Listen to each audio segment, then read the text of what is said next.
تمام تعریفیں خداوند متعال کی ہیں کہ جو تمام مخلوقات کے رزق کا ضامن ہے اور جو گرفت رکھتا ہے آسمانوں کی بلندیوں سے سمندروں اور زمینوں کی گہرائیوں تلک۔ ہم اسی کی رحمت خاص کے منتظر ہیں۔ ناظرین، امام حسین ابن علی علیہ السلام اور ان کے ساتھیوں کا سفر جو مدینہ سے مکہ اور وہاں سے کربلا اور واقع کربلا کے بعد مخدرات عصمت کا کوفہ اور شام اور پھر شام سے رہائی کے بعد کربلا سے ہوتے ہوئے مدینہ واپسی کا سفر تھا۔ 431 کلومیٹر مدینہ سے مکہ اور 1447 کلومیٹر مکہ سے کربلا اور 70 کلومیٹر کربلا سے کوفہ اور 1545 کلومیٹر کوفہ سے دمشق، 853 کلومیٹر دمشق سے کربلا اور 1209 کلومیٹر کربلا سے مدینہ، یعنی کل 5555 کلومیٹر قافلہ حسینی نے مجموعی طور پر مسافت طے کی۔ مدینہ سے مدینہ تک کا سفر براہ کربلا، کوفہ، دمشق اور کربلا۔ ناظرین، آج کی اس ویڈیو میں ہم بات کریں گے کہ امام علی مقام امام حسین ابن علی علیہ السلام نے مدینہ کیوں چھوڑا اور آپ علیہ السلام نے یزید کی بیعت کیوں نہ کی، مکہ میں ارادہ حج کیوں ترک کیا اور اپنے بندھے ہوئے احرام کیوں کھول دیے۔ اس کے ساتھ ساتھ اس ویڈیو میں ہم امام علی مقام علیہ السلام کے مکہ سے کربلا تک کے سفر میں آنے والی منازل اور واقعات کا ذکر بھی کریں گے تاکہ جو لوگ نہیں جانتے ان کو حضرت امام حسین ابن علی علیہ السلام کے اس طویل سفر کی تھوڑی بہت آگاہی حاصل ہو سکے۔ ناظرین، یزید نے تخت نشین ہونے کے بعد ولید بن عتبہ کی وساطت سے حضرت امام حسین علیہ السلام سے بیعت طلب کی۔ ولید نے سختی سے کام نہ لیا، لیکن مروان بن حکم بزور شمشیر بیعت لینے پر مجبور کر رہا تھا۔ ان حالات میں امام حسین علیہ السلام نے سفر مکہ اختیار کیا اور وہاں سے اہل کوفہ کی دعوت پر کوفہ کے لیے روانہ ہوئے۔ جب امام حسین ابن علی علیہ السلام مکہ پہنچے تو اہل کوفہ نے انہیں سینکڑوں خطوط لکھ کر کوفہ آنے کی دعوت دی۔ یزید علیہ اللہ نے امام کی بجانب کوفہ روانگی کی خبر پا کر ابن زیاد لعین کو کوفہ کا حاکم مقرر کر دیا اور امام حسین علیہ السلام کو شہید کرنے کا حکم دیا۔ تب اہل کوفہ ابن زیاد کے ظلم اور بربریت سے تہ تیغ ہو گئے اور اہل کوفہ نے امام حسین ابن علی علیہ السلام اور آپ کے سفیر حضرت مسلم بن عقیل سے غداری کی اور حضرت مسلم بن عقیل کو شہید کر دیا گیا۔ یزید کی بھیجی ہوئی افواج نے کربلا میں نواس رسول امام علی مقام امام حسین ابن علی علیہ السلام کو ان کے اہل خانہ اور اصحاب کے سمیت شہید کر دیا۔ اپنی جانشینی پر یزید نے مکہ کے گورنر ولید بن عتبہ ابن ابو سفیان کو حکم دیا کہ وہ امام حسین ابن علی علیہ السلام سے بیعت لے۔ ولید نے اموی رشتہ دار مروان بن حکم سے مشورہ کیا۔ ولید بن عتبہ نے امام حسین ابن علی علیہ السلام اور عبداللہ ابن زبیر کو قاصد کے ذریعے بلایا۔ ابھی تک معاویہ ابن ابو سفیان کی وفات کی خبر مدینے میں عام نہ ہوئی تھی، تاہم امام نے بلاوے کا مقصد سمجھ لیا۔ ولید نے امام سے یزید ابن معاویہ کی بیعت کا مطالبہ کیا تو امام نے بیعت یزید کو سر دست مسترد کر دیا اور فرمایا مجھ جیسا اس جیسی کی بیعت نہیں کر سکتا۔ ولید نے یزید کے حکم سے حالات اس طرح کر دیے کہ امام نے مدینہ رسول کو خون ریزی سے بچانے کے لیے چھوڑ دیا، لہٰذا وہ 28 رجب المرجب سن 60 ہجری میں ماہ اہل و عیال مکہ روانہ ہو گئے۔ مکہ پہنچ کر شیب ابی طالب میں قیام فرمایا۔ اس وقت امام نے کوفیوں کے خطوط آنے کے بعد حضرت مسلم بن عقیل کو کوفہ روانہ کیا تاکہ وہ اصل صورتحال معلوم کر سکے۔ ان کے کوفہ پہنچنے کے پہلے ہی دن 12,000 کوفیوں نے آپ کے ہاتھ پر بیعت کر لی۔ کوفہ کے اموی حاکم نعمان ابن بشیر نے ان کے ساتھ نرمی سے کام لیا۔ کوفیوں کے جذبات سے متاثر ہو کر حضرت مسلم بن عقیل نے امام حسین ابن علی علیہ السلام کو کوفہ آنے کا خط لکھا۔ حالات کی بنا پر یزید نے فوراً نعمان کو معزول کر دیا اور ابن زیاد کو کوفے کا حاکم مقرر کر دیا۔ کوفہ پہنچ کر اس نے اعلان کیا جو لوگ مسلم بن عقیل سے اپنی وفاداریاں توڑ لیں گے انہیں امان دی جائے گی۔ اس کے بعد ہر محلے کے رئیس کو بلایا، اسے اپنے اپنے علاقے کے امن و امان کا ذمہ دار قرار دے کر کر حضرت مسلم بن عقیل کی جائے پناہ کی تلاش شروع کر دی۔ اس وقت حضرت مسلم بن عقیل ایک محب اہل بیت حضرت ہانی بن عروہ رضی اللہ تعالی عنہما کے ہاں چلے گئے۔ ابن زیاد نے ہانی کو بلا کر حضرت مسلم کو پیش کرنے کا حکم دیا اور ہانی نے اس سے انکار کر دیا۔ تاہم بعد میں سفیر امام حسین ابن علی علیہ السلام حضرت مسلم بن عقیل اور ان کے بیٹوں کو کوفہ میں شہید کر دیا گیا۔ ناظرین، بالآخر ذوالحج سن 60 ہجری میں امام حسین ابن علی علیہ السلام فریضہ حج کو ادھورا چھوڑ کر مکہ معظمہ سے کوفہ کے لیے چل پڑے۔ راستے میں آپ کو حضرت مسلم بن عقیل کی شہادت کی خبر ملی، جس سے آپ کو بہت دکھ پہنچا، لیکن آپ نے اس کے باوجود سفر کو بدستور جاری رکھا۔ ناظرین، مکہ سے کربلا تقریباً 1731 کلومیٹر ہے۔ یہ فاصلہ گوگل میپ کے ذریعے 18 گھنٹے بذریعہ مشینری مطلب تیز گاڑی سے طے کیا جا سکتا ہے، مگر آج سے 1381 سال پہلے یہ فاصلہ ایک مشکل اور تکلیف دہ راستہ تھا، جس پر امام حسین ابن علی علیہ السلام نے اپنا سفر 8 ذوالحج سن 60 ہجری یعنی 10 ستمبر 680 عیسوی کو اپنے اہل خانہ کے ساتھ شروع کیا۔ آپ کا سفر یزید کی بیعت کے انکار سے عاشورہ کے دن آپ کی شہادت تک قریب 175 روز تک جاری رہا۔ بیعت سے انکار سے مکہ کی ہجرت کی طرف 12 دن مدینہ میں رہے، 4 ماہ 10 دن مکہ میں قیام فرمایا، 23 دن کی مدت مکہ سے کربلا تک سفر میں صرف ہوئی، 2 محرم الحرام سے 10 محرم الحرام تک کربلا میں قیام فرمایا۔ ناظرین، امام علی مقام امام حسین ابن علی علیہ السلام نے مکہ سے کوفہ تک 18 منزلیں طے کی۔ ایک منزل کا دوسری منزل سے فاصلہ تقریباً 3 فرسخ یعنی 18.72 کلومیٹر تھا۔ سفر شروع کرنے کے بعد تاریخ کی کتابوں میں 14 مختلف مقامات کا ذکر ملتا ہے جہاں امام علیہ السلام نے پڑاؤ کیا یا مختلف لوگوں سے ملے یا لوگوں سے خطاب کیا۔ یہ پہلا مقام تھا۔ اس مقام پر عرب کے مشہور شاعر فرزوق سے ملے اور اسے کوفہ کے حالات پوچھے۔ شاعر بولا، کوفہ والوں کے دل آپ کے ساتھ ہیں اور تلواریں آپ کے خلاف ہیں۔ مکہ سے کوفہ جاتے ہوئے یہ دوسرا مقام ہے جو مکہ سے تقریباً 92 کلومیٹر پر ہے۔ اس مقام پر امام حسین ابن علی علیہ السلام اپنے کزن حضرت عبداللہ ابن جعفر سے ملے۔ نمبر 3 مقام بطن الروما۔ یہ مقام ذات عرب سے کچھ کلومیٹر آگے ہے۔ یہاں امام نے قیس بن مشیر کے ہاتھوں کوفہ والوں کو خط لکھا اور یہاں امام علیہ السلام کی ملاقات عبداللہ بن متا سے ہوئی جو عراق سے آ رہا تھا۔ عبداللہ نے امام کو آگے جانے سے روکا اور بولا، کوفہ والوں پر بھروسہ نہیں کیا جاتا، وہ اہل وفا میں سے نہیں۔ مگر امام علی مقام علیہ السلام نے اپنا سفر جاری رکھا۔ نمبر 4 حجاز کی پہاڑیوں پر۔ یہ ایک چھوٹا سا قصبہ تھا اور جہاں پر حجاز کی پہاڑیوں کا سلسلہ ختم ہو جاتا ہے اور عرب کا تپتا ہوا ریگستان شروع ہوتا ہے۔ یہاں امام علیہ السلام کی ملاقات زہیر ابن القیم سے ہوئی۔ اسے جو پتہ چلا کہ امام کس مقصد کے لیے جا رہے ہیں تو اس نے اپنا تمام سامان اپنی بیوی کے حوالے کیا اور اسے کہا کہ تم گھر جاؤ، میری خواہش ہے کہ میں امام علیہ السلام کے ساتھ شہید ہو جاؤں۔ نمبر 5 مقام زبالہ۔ اس مقام پر امام حسین ابن علی علیہ السلام کی ملاقات 2 آدمی سے ہوئی جن کا تعلق عرب کے قبیلے اسدی سے تھا۔ انہوں نے امام حسین ابن علی علیہ السلام کو کوفہ والوں کے ہاتھوں حضرت مسلم بن عقیل کی شہادت کی خبر سنائی۔ امام علیہ السلام نے فرمایا، بے شک ہم اللہ کے لیے ہیں اور اسی کی طرف لوٹ کر جانے والے ہیں اور بے شک وہ ہماری قربانیوں کا حساب رکھنے والا ہے۔ اس مقام پر امام نے اپنے ساتھ چلنے والوں کو بتایا کہ جناب مسلم اور جناب ہانی کو شہید کر دیا گیا ہے اور کوفہ والے ہماری نصرت نہیں کریں گے۔ امام نے اس مقام پر فرمایا، جو چھوڑ کر جانا چاہتا ہے واپس چلا جائے۔ بہت سے قبائل جو راستے میں امام کے ساتھ اس امید پر چل پڑے تھے کہ انہیں مال و دولت ملے گی، اس مقام پر ادھر ادھر بکھر گئے اور واپس اپنے گھروں کو لوٹ گئے۔ نمبر 6 مقام بطن العقیق۔ اس مقام پر امام حسین ابن علی علیہ السلام اکرمہ قبیلے کے ایک آدمی سے ملے جس نے امام علیہ السلام کو آگاہ کیا کہ کوفہ میں آپ کا کوئی دوست نہیں، کوفہ کو یزید کے لشکر نے گھیرے میں لے لیا ہے اور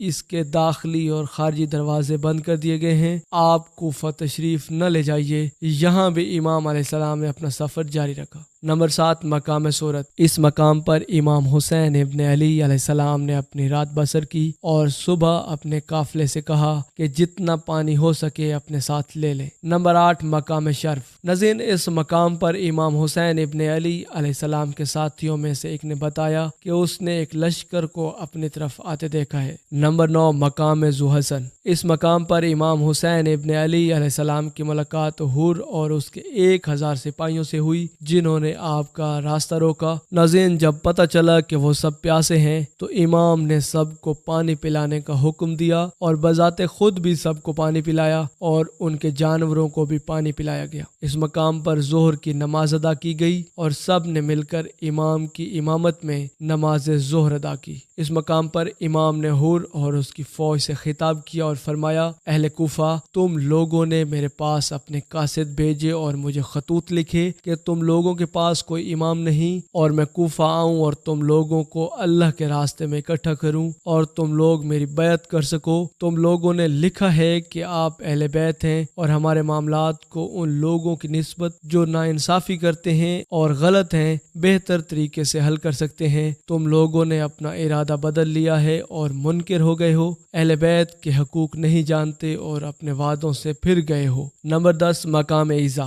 ناظرین، امام حسین ابن علی علیہ السلام اگلے دن بھی مقام عزا پہنچے۔ اس مقام پر پھر حور کے لشکر سے خطاب کیا۔ آپ نے فرمایا، لوگو، رسول اللہ صلی اللہ علیہ وآلہ وسلم نے فرمایا، جو شخص ایسے بادشاہ کو دیکھے جو ظالم ہو، اللہ کے حرام قرار دیے کو حلال کہے، خدائی عہد و پیمان کو توڑے، سنت رسول کی مخالفت کرے اور اللہ کے بندوں پر گناہ اور زیادتی کے ساتھ حکومت کرتا ہو، وہ شخص اپنی زبان، اپنے فعل اور اپنے ہاتھ سے اس بادشاہ کو نہ بدلے تو اللہ کو حق پہنچتا ہے کہ ایسے شخص کو اس بادشاہ کی جگہ جہنم میں داخل کرے۔ امام نے اس مقام پر مزید فرمایا جس کا مفہوم ہے کہ لوگو، تمہیں معلوم نہیں کہ جن لوگوں نے شیطان کی اطاعت اختیار کی اور اللہ سے منہ پھیرا، ملک میں فساد برپا کیا، حدود شرع کو معطل کیا اور مال غنیمت کو اپنے لیے مختص کر دیا، ایسی صورت میں مجھ سے زیادہ کس پر فرض عائد ہوتا ہے وہ اصلاح کی کوشش کرے۔ میرے پاس تمہارے قاصد آئے اور خطوط پہنچے کہ تم نے بیعت کرنی ہے اگر تم میرے مددگار بنو گے اور مجھے تنہا نہ چھوڑو گے، پس اگر تم اپنا وعدہ پورا کرو گے تو سیدھے راستے پر پہنچو گے۔ امام علی مقام علیہ السلام نے یہاں لوگوں کو اپنے حسب اور نسب کا حوالہ دیا اور فرمایا، اگر تم اپنے وعدے سے پھر جاؤ گے تو تعجب نہیں، تم اس سے پہلے میرے والد اور میرے چچا زاد بھائی مسلم کے ساتھ ایسا ہی کر چکے ہو اور عنقریب اللہ مجھے تمہاری مدد سے بے نیاز کر دے گا۔ امام حسین علیہ السلام کی تقریر سن کر حر نے امام علی مقام علیہ السلام سے کہا، اگر آپ نے جنگ کی تو آپ کو قتل کر دیا جائے گا۔ امام علیہ السلام نے فرمایا، تم مجھے موت سے ڈراتے ہو اور کیا تمہاری شکاوت اس حد تک پہنچے گی کہ تم مجھے قتل کرو گے؟ حر کے لشکر پر کوئی اثر نہ ہوا۔ نمبر 11، مقام غریب الحجانات۔ ناظرین، اس مقام پر امام علی مقام امام حسین ابن علی علیہ السلام کی ملاقات ترمہ بن عدی سے ہوئی جس نے امام علیہ السلام کو کوفہ والوں کے خطرناک ارادے سے آگاہ کیا جسے امام علیہ السلام پہلے بھی جانتے تھے اور امام علیہ السلام سے اپنے ساتھ کوہ آجا چلنے کی درخواست کی۔ آپ علیہ السلام نے فرمایا، اللہ تمہیں اور تمہاری قوم کو جزائے خیر دے، ہم میں اور ان لوگوں میں عہد ہو چکا ہے، اب ہم اس عہد سے پیچھے نہیں پھر سکتے۔ نمبر 12، قصر بنی مقاتل۔ ناظرین، فیصلہ ہو چکا تھا کہ امام علیہ السلام کو کوفہ نہیں جانے دیا جائے گا، چنانچہ حر کے لشکر نے کوفہ کا راستہ بدل کر امام کو گھیر کر کربلا کی طرف لے جانا شروع کیا اور امام علیہ السلام راستے میں قصر بنی مقاتل رکے اور شام کے وقت میں امام نے فرمایا، بے شک ہم اللہ کے لیے ہیں اور اسی کی طرف لوٹ کر جانے والے ہیں۔ نمبر 13، مقام نروا۔ ناظرین، اس مقام پر حر کو ابن زیاد کا خط ملا جس میں اس نے لکھا کہ امام جہاں ہیں انہیں وہیں روک لو اور انہیں ایسی جگہ اترنے پر مجبور کر دو جہاں پانی اور ہریالی نہ ہو، اور اس نے امام کو ابن زیاد کے خط سے آگاہ کیا۔ آپ نے فرمایا، ہم اپنی مرضی سے نینوا میں خیمہ زن ہوں گے، جس پر انہوں نے کہا کہ ابن زیاد کے جاسوس ہر چیز کی نگرانی کر رہے ہیں، لہٰذا میں آپ کو ایسے نہیں کرنے دے سکتا۔ پھر امام علیہ السلام کا قافلہ ایک مقام پر پہنچا تو امام نے پوچھا، اس جگہ کا نام کیا ہے؟ کسی نے جواب دیا کہ کربلا۔ امام علیہ السلام نے فرمایا یہ کرب و بلا ہے، یہی وہ جگہ ہے جہاں ہمیں قتل کیا جائے گا۔ نمبر 14 مقام کربلا۔ ناظرین، امام علی مقام امام حسین ابن علی علیہ السلام کے حکم پر کربلا کے میدان میں خیمے گاڑ دیے گئے۔ دریائے فرات خیموں سے کچھ میل کے فاصلے پر تھا اور یہ 2 محرم سن 61 ہجری کا دن تھا اور عیسوی کیلنڈر پر 3 اکتوبر 680 عیسوی کی تاریخ تھی۔ کربلا کی سرزمین پر قدم رکھا، پھر اسی بیاباں بستی کے لوگوں کو بلایا، ان سے پوچھا اس جگہ کا نام کیا ہے؟ کسی نے کہا یہ مقام ماریہ ہے، کسی نے کہا یہ حضر کا مقام ہے، کسی نے اسے نینوا کہا۔ ان میں سے ایک بزرگ نے کہا اس جگہ کو کربلا یعنی کرب و بلا کہا جاتا ہے۔ یہ سنتے ہی امام علی مقام علیہ السلام نے فرمایا یہی ہماری منزل ہے۔ پھر یہاں کے لوگوں سے پوچھا اس زمین کا مالک کون ہے؟ لوگوں کے بتانے پر اس زمین کے مالک قبیلہ بنی اسد کے لوگوں کو بلایا اور زمین خریدنے کے بعد واپس انہیں ہبہ کر دی۔ ان سے فرمایا یہ ہماری جائے شہادت ہے، یزیدی فوج جب ہمیں قتل کر دے تو تم لوگ آنا اور ہمارے لاشیں دفن کر دینا، اس زمین پر کبھی کھیتی باڑی نہ کرنا، جب کوئی ہمارا زائر آئے تو اسے ہماری قبروں کا پتہ دینا اور 3 دن تک انہیں اپنا مہمان رکھنا۔ اس کے بعد امام علی مقام امام حسین ابن علی علیہ السلام نے ان سے کہا اپنی عورتوں کو بھیجو۔ بنی اسد کی عورتوں سے امام حسین ابن علی علیہ السلام نے فرمایا اگر تمہارے مرد کسی خوف سے ہمیں نہ دفنا سکیں تو تم آنا اور ہماری لاشوں کو دفنا دینا۔ اس کے بعد کہا کہ اپنے بچوں کو بھیج دو۔ جب ان کے بچے آئے تو آپ علیہ السلام نے ان سے کہا اے بنی اسد کے بچوں، اگر تمہارے والدین ہمیں نہ دفنا سکیں تو تم کھیلنے کے بہانے یہاں آنا اور مٹھیوں میں ریت بھر کر ہمارے لاشوں کو ڈھانپ دینا۔ ناظرین، روز عاشور جب یزیدی فوج نے آل رسول اور جانثاروں کی لاشوں پر گھوڑے دوڑائے اور خواتین اور بچوں کو قیدی بنا ڈالا تو روایات کے مطابق 13 محرم کو بنی اسد کے لوگوں نے اپنے وعدے کے مطابق ان بے کفن لاشوں کو دفنا دیا۔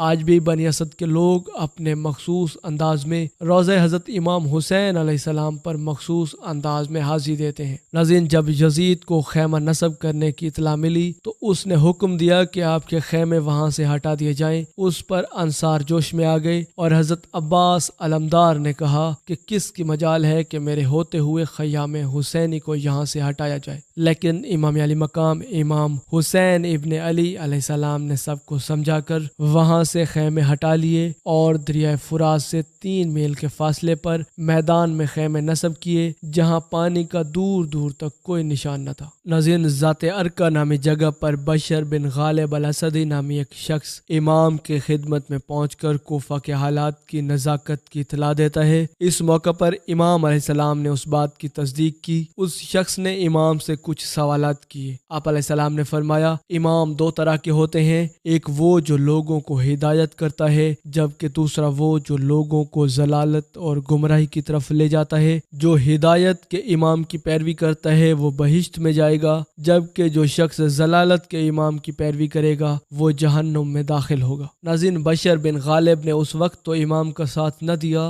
لیکن بعد میں امام علیہ السلام کی قبر پر گریہ کرتے دیکھا جاتا تھا اور امام علیہ السلام کی نصرت اور مدد نہ کرنے پر پشیمانی کا اظہار کرتا رہتا تھا۔ اسی طرح مقام سلبیہ پر ابو ہریرہ اسدی نامی ایک شخص نے امام علیہ السلام کی خدمت میں آ کر اس سفر کی وجہ دریافت فرمائی تو امام نے فرمایا بنی امیہ نے میری جائیداد لے لی، اس پر میں نے صبر کیا، مجھے گالی دی، میں نے صبر کیا، جان لو کہ میں ایک باغی اور سرکش گروہ کے ہاتھوں مارا جاؤں گا اور خدا کی ذلت اور رسوائی کا لباس انہیں پہنایا جائے گا اور ایک تیز دھار تلوار ان پر مسلط ہوگی جو ان کو ذلیل و رسوا کر دے گی۔ ناظرین، روایات میں آتا ہے کہ امام علیہ السلام جب وطن روما نامی جگہ پر پہنچے تو کوفیوں کو خط لکھا اور انہیں کوفہ کی طرف اپنی روانگی کی اطلاع دی۔ امام علیہ السلام نے خط قیس بن مصر کو دیا۔ قیس جب قادسیہ پہنچا تو ابن زیاد کے سپاہیوں نے ان کا راستہ روک لیا اور ان کی جامع تلاشی لینا چاہی۔ اس موقع پر قیس نے مجبور ہو کر امام کا خط پھاڑ دیا تاکہ دشمن اس کے مضمون سے باخبر نہ ہو سکے۔ جب قیس کو گرفتار کر کے ابن زیاد کے پاس لے جایا گیا تو اس نے غضبناک ہو کر چلاتے ہوئے کہا خدا کی قسم تمہیں ہرگز نہیں چھوڑوں گا مگر یہ کہ ان افراد کے نام بتاؤ جنہیں امام حسین ابن علی علیہ السلام نے خط لکھا تھا، یا یہ کہ ممبر پر جا کر امام حسین ابن علی علیہ السلام اور اس کے باپ کو برا بھلا کہو، اسی صورت میں تمہیں رہا کروں گا ورنہ تمہیں مار دوں گا۔ قیس نے قبول کیا اور ممبر پر جا کر امام علیہ السلام کو برا بھلا کہنے کی بجائے کہا، اے لوگو، میں حسین ابن علی کا قاصد ہوں اور تمہاری طرف آیا ہوں تاکہ آپ کا پیغام تمہیں پہنچا دوں۔ اپنے امام کی ندا پر لبیک کہو۔ ابن زیاد آگ بگولا ہو گیا اور حکم دیا کہ قیس بن مصر کو دارالامارہ کی چھت سے نیچے پھینک دیا جائے۔ اس کے سنگ دل سپاہیوں نے ایسا ہی کیا۔ ناظرین، روایات میں آتا ہے کہ امام حسین ابن علی علیہ السلام نے حضرت مسلم بن عقیل کی شہادت کی خبر پانے سے قبل اپنے رضائی بھائی عبداللہ بن یکتر کو مسلم کی طرف بھجوایا، لیکن وہ حسین بن نمیر کے ہاتھوں گرفتار ہو کر ابن زیاد کے پاس چلے گئے۔ ابن زیاد نے حکم دیا کہ انہیں دارالامارہ کی چھت پر لے جایا جائے تاکہ کوفیوں کے سامنے امام حسین ابن علی علیہ السلام اور آپ کے والد بزرگوار سب پر لعن کرے۔ عبداللہ بن یکتر نے دارالامارہ کی چھت سے کوفہ والوں سے مخاطب ہو کر کہا، اے لوگو، میں تمہارے پیغمبر کی بیٹی کے فرزند حسین ابن علی کا قاصد ہوں، اپنے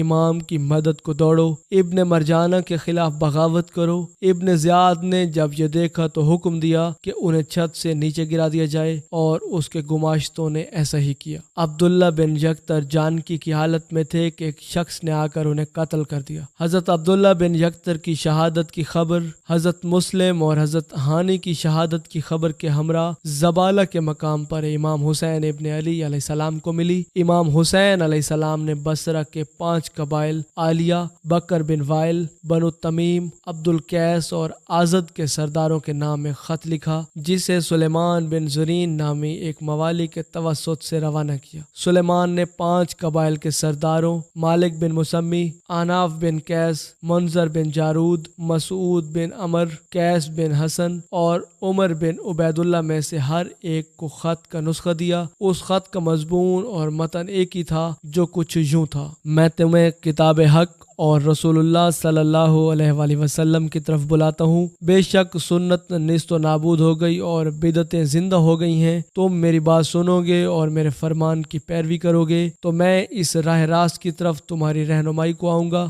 بصرہ میں ان افراد میں سے ہر ایک نے امام کے خط کا ایک ایک نسخہ چھپا کر رکھا، سوائے منظر بن جارود عبدی کے، جس نے یہ گمان کیا کہ یہ ابن زیاد کی چال ہے۔ چنانچہ اس نے اگلے روز ابن زیاد کو، جو کہ کوفہ جانا چاہتا تھا، حقیقت حال بتا دی۔ ابن زیاد نے امام کے قاصد کو اپنے پاس بلوایا اور ان کا سر قلم کروا دیا۔ کوفہ میں بنو امیہ کی طرف سے حضرت نعمان بن بشیر گورنر تھے۔ دوسری جانب بصرہ کا گورنر عبید اللہ ابن زیاد تھا۔ عبید اللہ ابن زیاد معاویہ ابن ابو سفیان کا متعمد ترین شخص تھا، مگر اس کی وفات کے بعد یزید بلا وجہ ان سے نالاں تھا اور معزول کرنے کا ارادہ رکھتا تھا۔ حضرت مسلم بن عقیل کی بیعت کی اطلاعات گورنر ہاؤس کے علاوہ دمشق کے شاہی دربار میں بھی پہنچ رہی تھی۔ انہوں نے جاسوسی کا ایک مؤثر نظام قائم کر رکھا تھا، اور کمال یہ ہے کہ دور جدید کی طرح عام طور پر کسی جاسوس کے بارے میں کسی کو علم نہیں ہوتا تھا کہ یہ سرکاری کارندہ ہے۔ جاسوسوں کو بڑی رقوم سے نوازا جاتا تھا۔ جاسوسوں کے ذریعے حضرت نعمان بن بشیر کی شکایات مسلسل یزید کو مل رہی تھی۔ کسی جاسوس نے ان سے ملاقات کر کے کہا کہ حکومت کے خلاف یہاں بغاوت ہو رہی ہے اور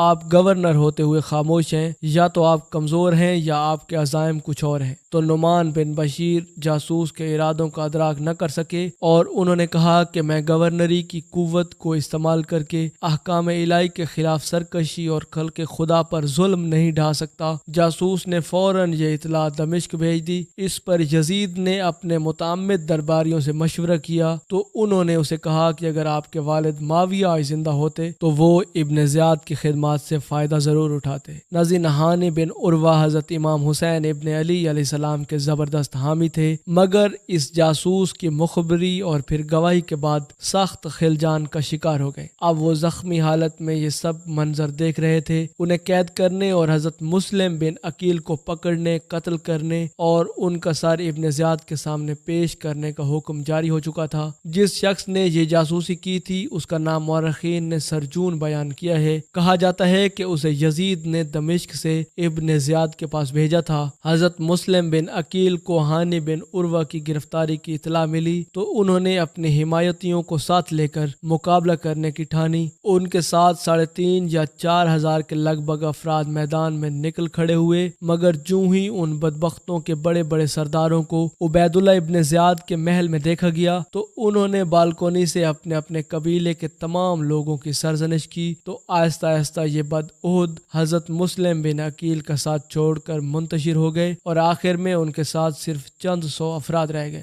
ناظرین، حضرت امام حسین ابن علی علیہ السلام حج سے ایک دن قبل 9 ستمبر 680 عیسوی اور 8 ذوالحج سن 60 ہجری کو مکہ مکرمہ سے قریباً 50 افراد اور اپنے اہل خانہ کے ساتھ روانہ ہوئے۔ آپ حج کا ارادہ رکھتے تھے، لیکن آپ کو حاجیوں کے جھرمٹ میں کچھ ایسے لوگ نظر آئے جو آپ کی جان کے در پہ تھے۔ چنانچہ امام علی مقام نے خانہ خدا کی حرمت کا خیال کرتے ہوئے اور اسے خون ریزی سے بچاتے ہوئے حج کے ارادے کو عمرے میں تبدیل کر دیا، عمرہ ادا کیا اور باندھے ہوئے احرام کھول دیے اور کوفہ کی جانب نکل پڑے۔ آپ نے صحرائے عرب کا شمال مشرقی راستہ اختیار کیا۔ ناظرین، 10 محرم الحرام سن 61 ہجری کے دن خاندان رسالت کی شہادت کے بعد آپ کی مخدرات عصمت کو لوٹا گیا، انہیں سر برہنہ کیا گیا اور ظلم و جبر اور تشدد کی انتہا کے ساتھ انہیں کربلا سے کوفہ اور پھر کوفہ سے شام لے جایا گیا۔ ناظرین، بازار شام جو کہ آج بھی موجود ہے، شام میں موجود مسجد اموی اور باب سا کے درمیان آج بھی پیدل بمشکل 5 یا 6 منٹ کا راستہ ہے۔ حضرت امام زین العابدین علیہ السلام سے روایت ہے کہ ہم تمام خاندان رسالت کو ایک ہی رسی میں قید کیا گیا اور اس بازار سے گزارا گیا اور یہ 5 یا 6 منٹ کا فاصلہ کئی گھنٹوں میں طے ہوا۔ اس بازار میں خاندان اطہر پر کئی مظالم کیے گئے۔ اس ایک رسی کو کھینچا جاتا تو تمام مخدرات عصمت کبھی کسی دیوار پہ لگتی تو کبھی کسی دیوار پہ لگتی۔ شام کی ملونہ عورتیں چھتوں سے خانوادہ رسالت پر پتھر پھینک کر ظلم کرتی۔ ناظرین، روایت ہے کہ دربار شام میں ایک شامی نے حضرت امام حسین ابن علی علیہ السلام کی 4 سالہ بیٹی حضرت سکینہ بنت الحسین کو کنیزی میں مانگا۔ ناظرین، یہ تھی ہماری آج کی ویڈیو۔ اس امید کے ساتھ اجازت چاہیں گے کہ آپ کو ہماری ویڈیو پسند آئی ہوگی۔ ملتے ہیں بہت جلد ایک نئی دلچسپ اور علم سے بھرپور ویڈیو میں، تب تک کے لیے اللہ نگہبان۔ یقیناً تمام تعریفیں خداوند متعال کی ہیں کہ جو تمام مخلوقات کے رزق کا ضامن ہے اور جو گرفت رکھتا ہے آسمانوں کی بلندیوں سے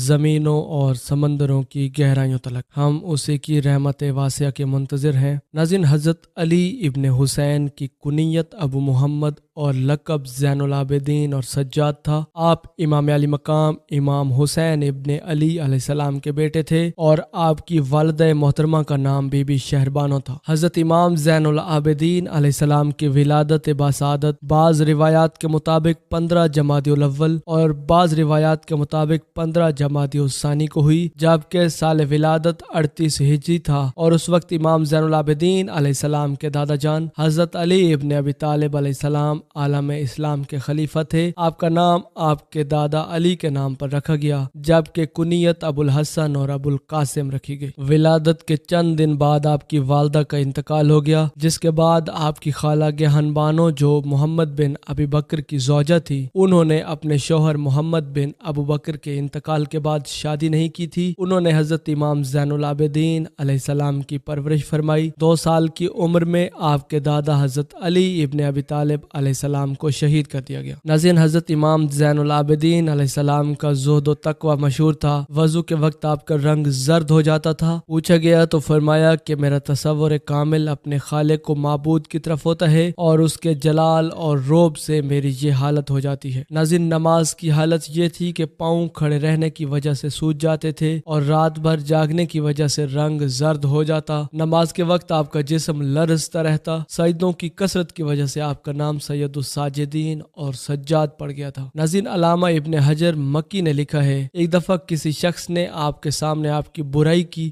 مگر آپ خاموش رہے تو اس شخص نے کہا، اے علی ابن حسین، میں آپ سے مخاطب ہوں۔ تو آپ علیہ السلام نے فرمایا، رسول اللہ صلی اللہ علیہ وآلہ وسلم نے فرمایا ہے کہ جاہلوں کی بات کی پرواہ نہ کرو اور میں اس پر عمل کر رہا ہوں۔ ناظرین، ایک شامی نے حضرت علی ابن ابی طالب علیہ السلام کو آپ کے سامنے گالیاں دیں تو آپ نے فرمایا، اے اے شخص تو مسافر معلوم ہوتا ہے، اگر کوئی حاجت ہے تو بتا۔ اس پر وہ شخص سخت شرمندہ ہو کر چلا گیا۔ ناظرین، حضرت امام زین العابدین ابن حسین علیہ السلام کی شادی سن 57 ہجری میں آپ کے چچا حضرت حسن ابن علی علیہ السلام کی بیٹی حضرت فاطمہ سلام اللہ علیہ سے ہوئی۔ آپ کے 11 بیٹے اور 4 بیٹیاں پیدا ہوئیں، جن میں حضرت امام محمد باقر علیہ السلام اور حضرت زید شہید مشہور ہیں۔ ناظرین، واقع کربلا 10 محرم سن 61 ہجری کو پیش آیا۔ 28 رجب سن 60 ہجری کو آپ اپنے والد امام علی مقام امام حسین ابن علی علیہ السلام کے ہمراہ مدینہ سے مکہ تشریف لائے، اور 8 ذوالحج سن 60 ہجری کو جب امام حسین ابن علی علیہ السلام حج کو عمرہ سے بدل کر عازم سوئے کربلا ہوئے تو امام سجاد علیہ السلام آپ کے ہمراہ تھے۔ کربلا آنے کے بعد اللہ رب العزت کے حکم سے آپ انتہائی بیمار ہو گئے، یہاں تک کہ 10 محرم کو غشی کی حالت طاری ہو گئی، اس لیے آپ اس قابل نہ تھے کہ میدان میں جا کر درجہ شہادت پر فائز ہوتے۔ امام زین العابدین علیہ السلام نے 61 ہجری میں عاشور کے دن امامت کی عظیم ذمہ داریاں اپنے کاندھوں پر سنبھال لی۔ 10 محرم الحرام سن 61 ہجری کی شام کو یزیدی فوج نے اہل بیت اطہار کے تمام خیموں کو آگ لگا دی۔ تمام خواتین کو ایک خیمے سے دوسرے خیمے میں جانا پڑا۔ بالآخر امام وقت کے حکم پر اپنے آپ کو بچانے کی خاطر مخدرات عصمت خیموں سے باہر آ گئیں۔ اس کے بعد تو ظلم کی انتہا ہو گئی۔ 11 محرم الحرام کو آپ کے اہل حرم کو بے کجاوا اونٹوں پر سوار کیا گیا، اور امام علیہ السلام کے گلے میں لوہے کا توق اور ہاتھوں میں ہتھکڑیاں اور پیروں میں بیڑیاں ڈال کر پہلے کوفہ اور بعد میں دمشق روانہ کیا گیا۔ ناظرین، تمام شہداء بشمول امام علی مقام امام حسین ابن علی علیہ السلام کے سر نیزوں کی نوکوں پر ساتھ روانہ کیے گئے۔ خاندان رسالت کا یہ قافلہ 16 ربیع الاول سن 61 ہجری کو دمشق پہنچا، اور عورتوں اور بچوں کو رسیوں میں بندھا ہوا دربار یزید میں پیش کیا گیا۔ 1 سال کی قید و صعوبت کی مشکلات سے رہائی پا کر آپ 8 ربیع الاول سن 62 ہجری کو مدینہ منورہ واپس تشریف لائے، اور تمام عمر خاندان رسالت کی شہادت اور نبی آخر الزمان امام الانبیاء جناب محمد رسول اللہ صلی اللہ علیہ وآلہ وسلم کی آل کی بازار شام اور کوفہ میں کی گئی بے حرمتی پر گریہ کرتے رہے۔ ناظرین، آپ کی زیادہ تر زندگی عبادت اور گریہ میں گزری۔ وہ تمام ارشادات جو آپ کے دانے مبارک سے جاری ہوئے، وہ اعمال جو آپ نے انجام دیے، وہ دعائیں جو لب مبارک تک آئیں، وہ مناجات اور وہ راز و نیاز کی باتیں آج صحیفہ کاملہ کی شکل میں موجود ہیں۔ جب امام زین العابدین علیہ السلام سے پوچھا جاتا کہ آپ کو کہاں بہت زیادہ تکلیف کا سامنا کرنا پڑا، آپ غم زدہ ہو جاتے اور فرماتے الشام الشام الشام۔ ناظرین، امام زین العابدین علیہ السلام کو اس بات کا سب سے زیادہ دکھ تھا کہ نبی زادیوں کو سر برہنہ فاسق و فاجر یزید ابن معاویہ ملعون کے دربار میں کھڑا ہونا پڑا۔ ناظرین، دمشق میں فاسق و فاجر مرتد یزید ابن معاویہ لعین کے دربار میں امام زین العابدین علیہ السلام نے جو مشہور خطبہ دیا، اس کا ایک حصہ یوں ہے: میں پسر زمزم و صفا ہوں، میں فرزند فاطمۃ الزہرا ہوں، میں اس کا فرزند ہوں جسے پس گردن ذبح کیا گیا، میں اس کا فرزند ہوں جس کا سر نوک نیزہ پر بلند کیا گیا۔ ہمارے دوست روز قیامت سیر و سراب ہوں گے، اور ہمارے دشمن روز قیامت بدبختی میں ہوں گے۔ یہ خطبہ سن کر لوگوں نے رونا اور شور مچانا شروع کیا تو یزید گھبرا گیا۔ اس نے مؤذن کو کہا کہ آذان دے تاکہ امام خاموش ہو جائے۔ ناظرین، اگر آذان کا وقت ہوتا تو ٹھیک تھا، مگر اس وقت نہ آذان کا وقت تھا اور نہ نماز کا۔ یزید کے حکم پر آذان شروع ہوئی تو حضرت علی ابن حسین امام زین العابدین علیہ السلام خاموش ہو گئے۔ جب مؤذن نے تاجدار ختم نبوت امام الانبیاء حضرت محمد الرسول اللہ صلی اللہ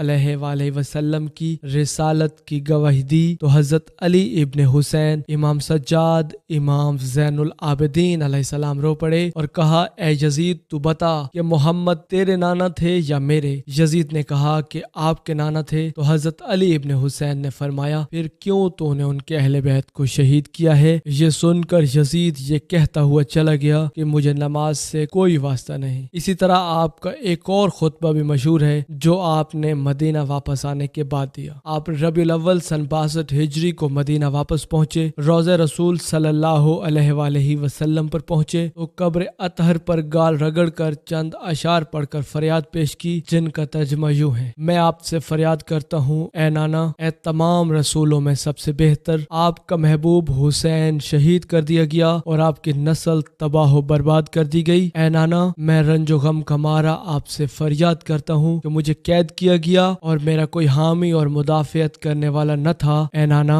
ہم سب کو اس طرح قید کیا گیا جیسے لاوارث کنیزوں کو قید کیا جاتا ہے۔ اے نانا، ہم پر اتنے مصائب ڈھائے گئے جن کو انگلیوں پر گنا نہیں جا سکتا۔ ناظرین، مروان بن حکم کے مرنے کے بعد سن 65 ہجری میں عبد الملک بن مروان تخت نشین ہوا تو اس نے حجاج بن یوسف کو حجاز کا گورنر بنا دیا، کیونکہ حجاج نے عبداللہ ابن زبیر رضی اللہ تعالی عنہما کو قتل کر کے حجاز پر قبضہ کیا تھا۔ حجاج نے کعبہ پر سنگ باری کی تھی اور کعبہ کو تباہ کیا تھا، حتیٰ کہ اس کی دوبارہ تعمیر کی ضرورت پیش آئی۔ اس وقت عبد الملک بن مروان نے حجاج بن یوسف کو حکم دیا تھا کہ حضرت علی ابن حسین یعنی امام زین العابدین علیہ السلام کو گرفتار کر کے شام بھیجا جائے۔ اس نے انہیں زنجیروں میں باندھ کر مدینہ سے باہر ایک خیمے میں رکھوا دیا تھا۔ ناظرین، علامہ ابن حجر مکی کے مطابق عبد الملک بن مروان کو کچھ لوگوں نے سمجھایا کہ علی ابن حسین علیہ السلام خلافت سے کوئی غرض نہیں رکھتے، اس لیے انہیں نہ چھیڑا جائے۔ عبد الملک بن مروان نے حجاج کو پیغام دیا کہ بنی ہاشم کو ستانے اور ان کا خون بہانے سے پرہیز کرو، کیونکہ بنو امیہ کے اکثر بادشاہ انہیں ستا کر